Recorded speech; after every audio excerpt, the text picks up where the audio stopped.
Welcome. Welcome to another Workforce Fitness podcast. I'm Gene. I'm Ebe. And we're your coaches. That wasn't weird or anything. No, it wasn't weird. All right, what topic we got today? Failure. Oh, I'm pretty good at that one. Yeah, me too, man. I'm a failure professional. Explain. Seriously, I probably failed more times than succeeded. I mean, honestly. Well, yeah. In business and here. Yeah. I mean, I went to New Orleans last week, when you listen to this, week before last, and literally gave a talk on all the things that I screwed up over the past 15 years. And what'd you talk about? What'd you fail on? Just things in business, like try to grow too fast, spend all your money on dumb things, not save your money, like just random things. But and then, so when that happens, what do you try to take away from that? You always try to take away some kind of lesson so you don't do it again. Yeah. At a bare minimum. But honestly, if you either win or you learn, right? I love that. I can't claim that. Somebody else told me that. But you either win or you learn, right? You don't lose if you take something away from it and then you are better the next time you try it. Yeah, makes sense. Definitely. You lose if you pack up and go home. If you quit. And that's sadly enough what most of the times most people do, whether it's they do business or other things. They do. I was just talking to actually Poonam about something very similar this morning about martial arts and how most people those just simply don't stick with it long enough. And you look at the accomplishments of someone who's trained for 10 years or whatever, and it looks like they look like a wizard, but really they just haven't quit. Yeah. I mean, that's such a good analogy. I love it. You're like, how do you do this for so long? But you just keep coming, you keep going, you keep doing it. I mean, it's kind of like CrossFit or whatever we do here. You keep working at it. Yeah. And honestly, that's why I love this stuff so much. That's why I love it, because in the other industry that I work in, which is like web design, there are so many people that they're full of shit and they fake knowledge, or they fake deep expertise in something when they really don't have it. They're just applying like this general knowledge of some stuff to something that they can go deep into, but they're really not experts. And what we do, I don't really care whether you're an expert or not, but you can tell if someone's stuck with it for a long time. Martial arts too, you can see it. You can't just like come to 3 classes and then be like, I'm CrossFitter. True. You can tell right away if someone has been like, are they fit? Yeah. And they do the things. Really? Do they call them the right things? I mean, I kind of dig that. Yeah. You can't hide it. You can. I think you can hide it as a trainer. You can't hide it as a person. Right. Yeah, I could read a book and tell you stuff, but because it's what you're saying about the other industries, the same, where a lot of guys are like, I know everything about lifting. I know everything about it. You know nothing. Yeah. Just ask him to show you. Yeah. Well, that's why it doesn't happen as much anymore. Because I feel like we don't have people that like are going out of town as much and like going to other gyms. But I remember a couple of years ago, a few people would be like, none of them know how to do anything. Like they go there and no one squats all the way down, and they like they're pressing crazy and everyone's doing way too much weight. And I always, whenever I travel, I always find, and in this case, I always try to find a CrossFit box to go into and just like experience the class. And it's always amazing at like the disparity between gyms. Like, it's like you said, like some gyms, they're like, there's weights, workouts on the board.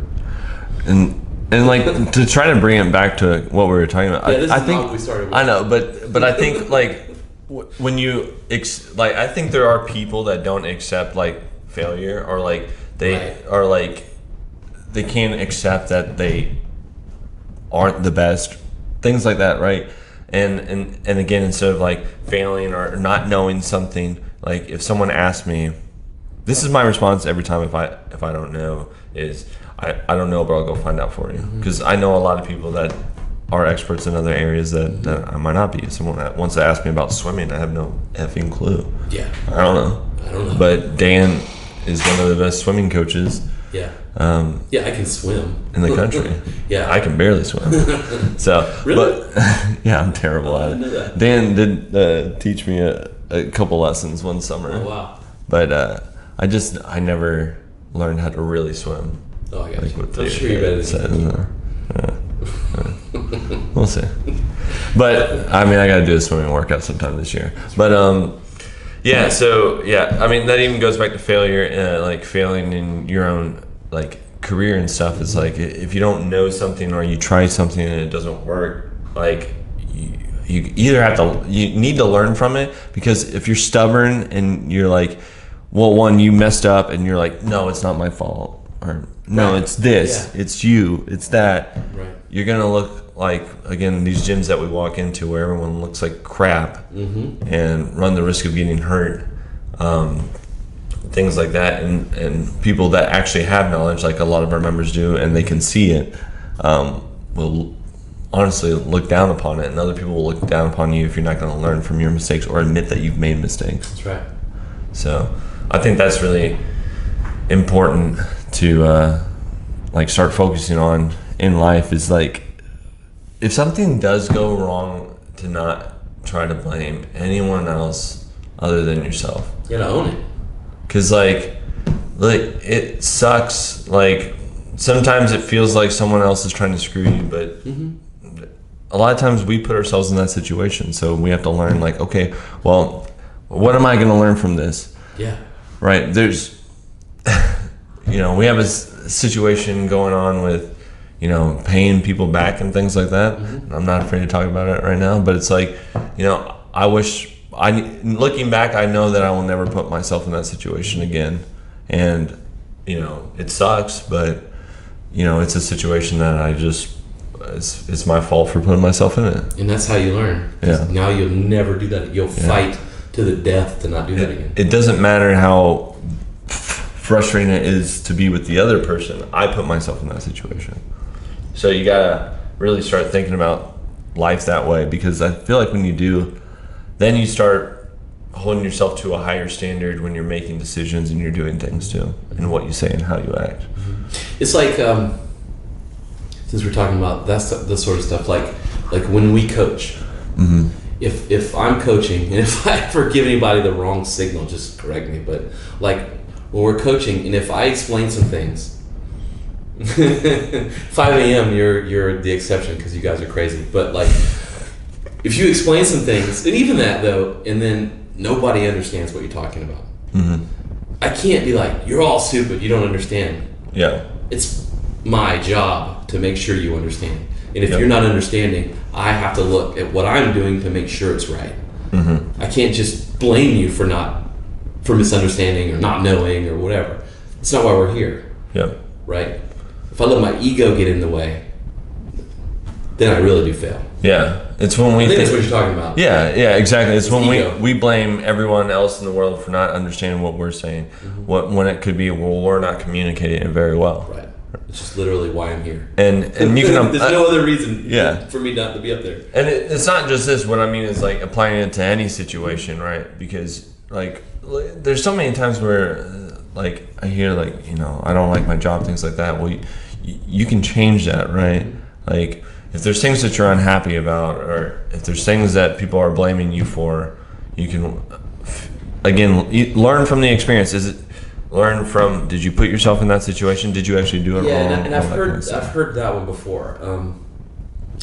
So a common response to that one, like you just said it, and it made me like, for a little bit, and then so if someone's like very unhappy, I hate my job. Yeah. Well, you can change it. You can get another job, and people will say, well, it's not so easy.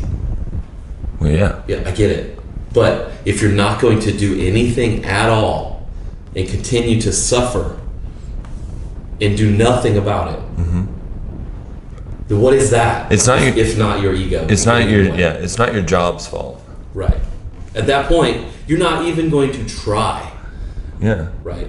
And I've had that conversation, and the person is like not even trying to do anything different. And just the simple act of trying will make you feel better. Yeah. And it's like, you're not even going to try, but you're going to continue to live in this place where you're going to think everything sucks. Well, and that's the thing. And some people are like, not your ego. well, I don't know if you ever watched Gary Vee, but he makes me laugh. I watch Gary Vee all the time. Oh yeah. So he was talking about like giving up on your dreams, and we're not talking about dreams. We're just talking about getting a job, right? Yeah. But if he's like, if you're just sitting on the toilet taking a dump, and you send your resume out to 5 people, and then you give up, and you're like, well, it didn't happen. Yeah. Like you didn't actually do shit. You're not trying. Well, you did, but not in the literal sense. Yeah, in the literal sense. I hope that you took that shit. But yeah, I mean, like, you actually have to keep pursuing. You got to keep trying. If you're unhappy in that job, yes, you're going to have to work like you have another job of finding another job. Maybe, yeah. And that might be how it has to be. But again, it's like, it's like complaining. If that's how you want to live your life, that's fine. Yeah. But I'll say this. Don't be surprised if you're alone. Yeah. Don't be surprised if people that are successful or doing great don't want to be around you, because it's so negative and it's so draining to hear all the time. Because what you can do is just try to put yourself in a better position. Find things that you like. Just try stuff. Like, try to shadow on the weekends at somewhere of something that might interest you, and maybe it leads to something. The simple act of working on it will improve your life. Yeah, 100 times. It will. It always does. You just gotta like. I feel like it sounds so crazy to explain. Like, just try. Yeah, I don't understand it either. I mean, I've been there too. Like, I've let the shit just pile on so much, and I've gotten so inside my head that you can't see a way out. You know? And then you need to seek perspective, in my opinion, which is what I did. Was lucky enough to have figured that out, but then it's about perspective. Yeah. Which is where, a coach can come in, or a good friend, or somebody who's willing to tell you those things you don't want to hear. Yes. Yeah, but you got to be willing to hear it. And that's the hardest part. Yeah, I know. That's what you were talking about, like getting out of that. Mm-hmm. So you have to, like, again, it's, we say leave your ego at the door, but it's like, ego is tricky though. Like, ego, like when you say the word ego, you immediately think arrogant, right? But it doesn't always mean that. Ego can simply be like, you don't think you can ask for help. You know what I mean? Because of who knows why, but it can be little things, like it can be not that you won't, like if there's someone telling you things you don't want to hear, it's not that you won't listen to that person. It's that you won't put yourself in a position for that person to say anything. You just cleverly sidestep that. That's kind of not like flat out ego, like don't tell me nothing. But if I just don't ever come around you and I avoid you because I know you're the type of person that's going to tell me what I don't want to hear, well, that's ego too. Yeah, it's just a little sneaky. Ego's sneaky. Yeah, it's like because how I was thinking about it was, it's just it's not like self-destruction, but I feel like you should always look at yourself first, and I hate saying like being honest, but it's like put it on yourself first, put it on nothing else second. I feel like when you start doing that, then it really is, it's like, okay, well, now you have to solve the solution, right? Because I feel like when we do like start to say it's that or that, then it's like we're waiting for them or that to resolve the issue. Right. Rather than, if I always put it on myself, not in a bad way, not in a destructive way, not in like I gotta go drink myself to sleep kind of way, but in a like, all right, well, this is on me, how do I make the situation a better situation? Then I feel like you become more productive, even if it's not your fault, even if it is, you know what I mean, on someone else. Right. You're already trying to do something to make it better. You can't control other people, even if they are actively doing something to manipulate you or harm you. I mean, what can you do?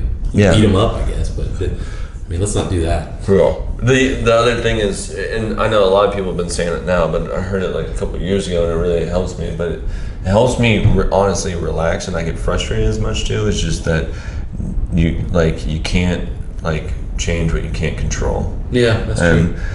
And when I started to like think about that, it's like, okay, well then like if I can't control it, like if it's, why would I worry about it? I just need to move on. And the only thing you can control is how you react to it. Yeah.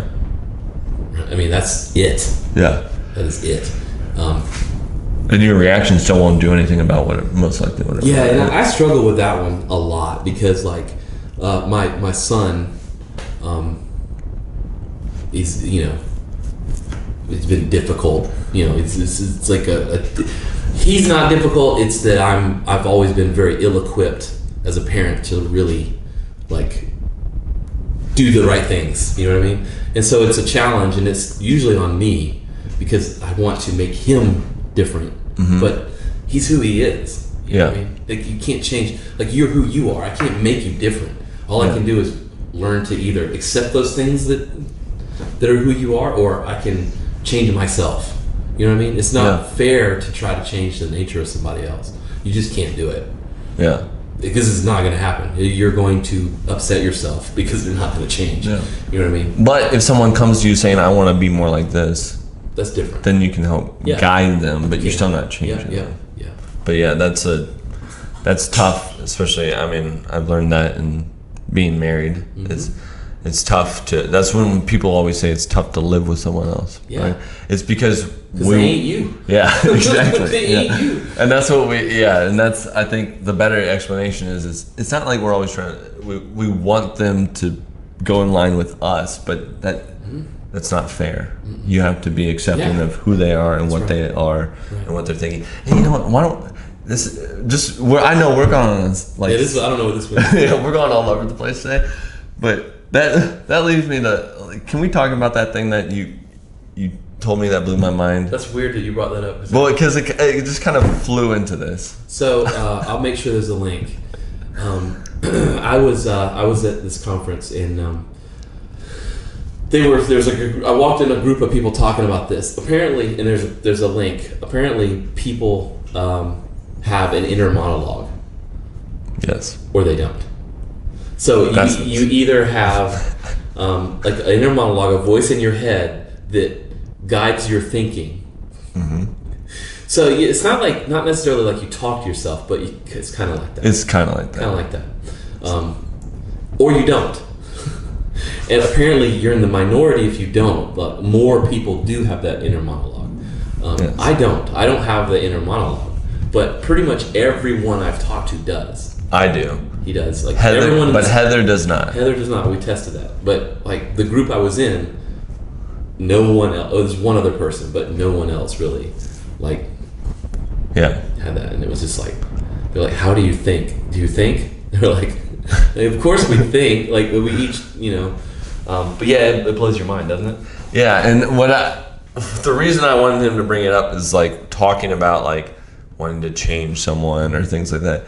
When you literally, your brain, like how you perceive things is so much different. Yes. Like to give someone who doesn't understand the perspective, talk to them about when you're driving home. Mm-hmm. Yeah, that was one that kind of struck us weird. So, like I guess you are. So to even say like linear makes it sound bad. It's not. But like if you're driving home, you are planning ahead. You're like playing chess. You're like, all right, I'm on this road, but 2 lights ahead is this road, and then I'm gonna have to do this. Yeah, for me, it's like I'm gonna go take a right at the stop sign, then I take a left at that next stop sign, then I go down Shop Road until I get to the light, and then I'll take a left. But you're sort of like, and I'm already perceiving it. Yeah, you're perceiving and formulating this plan as you're going along 4 or 5 steps ahead. Yeah, and I'm thinking about the train. All that. I don't do that. Yeah, that's what blows my mind. So, I don't do that. So you just. What? Yeah, so when I'm driving, I'm driving, of course, and I'm dealing with what's happening in front of me, but I'm not planning 2 stops ahead or anything like that. Like I know they're there, but they don't concern me. You only think about what you're about to go to. Yes, that's it. Yeah. I mean, I don't know if that's good or bad. I don't think it's bad. It's just I think, again, for myself. Never hearing that before it's not like I knew that we all didn't think the same way, but I didn't think that, like, it's like It's doing so a math problem a different way. Do you know what I mean? I thought we all did it the so same different, way, yeah. right? You know, Reading was another one. So if you read, like I guess you read like left to right, which I mean I read left to right too. I'm not a weirdo, but I'm not Japanese or anything. But like you read left to right, word for word, and you interpret the sentence word for word as it's built. Yeah. That's not how I read. Like I see the whole sentence, and then like there are words that like they're like keywords, and they kind of come into focus, and then the whole sentence comes into focus. Yeah, it's not. It's hard to for me to understand. Yeah, I get it. But yeah, wow. And so, with all that being said, which is really interesting, it's that, you know, again, trying to change people or trying to do anything like that is like when you don't even understand. Like I can't even understand how you read a sentence. I shouldn't be trying to tell you. Yeah. You know exactly. How to live your life. Yeah, Jesus. right. We don't read sentences the same way. Yeah. So, you know, take that for what it is. Help people if they want to be helped or guided, but if you should always not try to change people and again go back to blaming people. But yeah, it's probably a lose-lose proposition. Yeah. Well, I think this was the weirdest podcast we've ever done. Yes, but it's probably the most fun. all around, but I think everything we did say was important. Maybe. I think it's all, hopefully. It's your perspective. We'll see. We'll see. Post in the comments if you hate it. Post if you love it. But let us know how you think. Yeah. Let us know how you think. Do you have an inner monologue or not? You're an inner monologuer, yeah. Yeah. Post that, because I am very We'd like to curious see. about it. We need to do a poll. Because what's funny, I need to ask my friends, but when you told me about it, I said I knew Heather was. Yeah, it was weird. Because then I can... It makes sense to me now. Yeah. I can see, and I feel like there is one of my friends that totally is. And I'm not going to say his name, but I'm going to ask him today. Interesting. And if I'm right, I don't know. It's pretty weird. Yeah. It's worthy of more study, that's for sure. That's for sure. Definitely. Let's see if we can dig it out. All right, guys. Bye. Peace.